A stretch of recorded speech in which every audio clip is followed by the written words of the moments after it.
अपमान का बदला।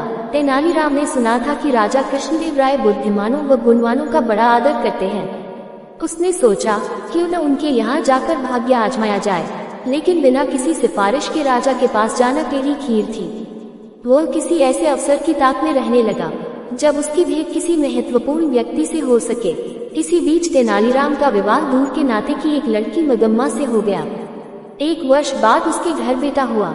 इन्हीं दिनों राजा कृष्णदेव राय का राजगुरु मंगलगिरी नामक स्थान गया। वहां जाकर रामलिंग ने उसकी बड़ी सेवा की और अपनी समस्या कह सुनाई। राजगुरु बहुत चालाक था। उसने रामलिंग से खूब सेवा करवाए और लंबे चौड़े वायदे करता रहा। रामलिंग अर्थात तेनालीराम ने उसकी बातों पर विश्वास कर लिया और राजगुरु को प्रसन्न रखने के लिए दिन रात एक कर दिया। राजगुरु ऊपर से तो चिकनी चुपड़ी बातें करता रहा, लेकिन मन ही मन तेनालीराम से जलने लगा। उसने सोचा कि इतना बुद्धिमान और विद्वान व्यक्ति राजा के दरबार में आ गया तो उसकी अपनी कीमत गिर जाएगी। पर जाते समय उसने वायदा किया, जब भी मुझे लगा कि अवसर उचित है, मैं राजा से तुम्हारा परिचय करवाने के लिए बुलवा लूंगा। तेनालीराम राजगुरु के बुलावे की उत्सुकता से प्रतीक्षा करने लगा, लेकिन बुलावा न आना था और न ही आया। लोग उससे हंसकर पूछते, क्यों भाई रामलिंग, जाने के लिए सामान बांध लिया ना?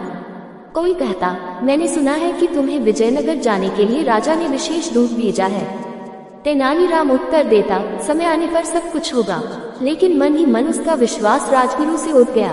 तेनालीराम ने बहुत दिन तक इस आशा में प्रतीक्षा की कि राजगुरु उसे विजयनगर बुलवा लेगा। अंत में निराश होकर उसने फैसला किया कि वह स्वयं ही विजयनगर जाएगा। उसने अपना घर और घर का सारा सामान बेचकर यात्रा का खर्च जुटाया और माँ, पत्नी तथा बच्चे को लेकर विजयनगर के लिए रवाना हो गया। यात्रा में जहाँ कोई रुकावट आती, तेनालीराम राजगुरु का नाम ले देता। कहा, मैं उनका शिष्य हूँ। उसने माँ से कहा, देखा, जहाँ राजगुरु का नाम लिया, मुश्किल हल हो गई। व्यक्ति स्वयं चाहे जैसा भी हो, उसका नाम ऊंचा हो तो सारी बाधाएं अपने आप दूर होने लगती हैं। मुझे भी अपना नाम बदलना ही पड़ेगा। राजा कृष्णदेव राय के प्रति सम्मान जताने के लिए मुझे भी अपने नाम में उनके नाम का कृष्ण शब्द जोड़ लेना चाहिए। आज से मेरा नाम रामलिंग की जगह रामकृष्ण हुआ।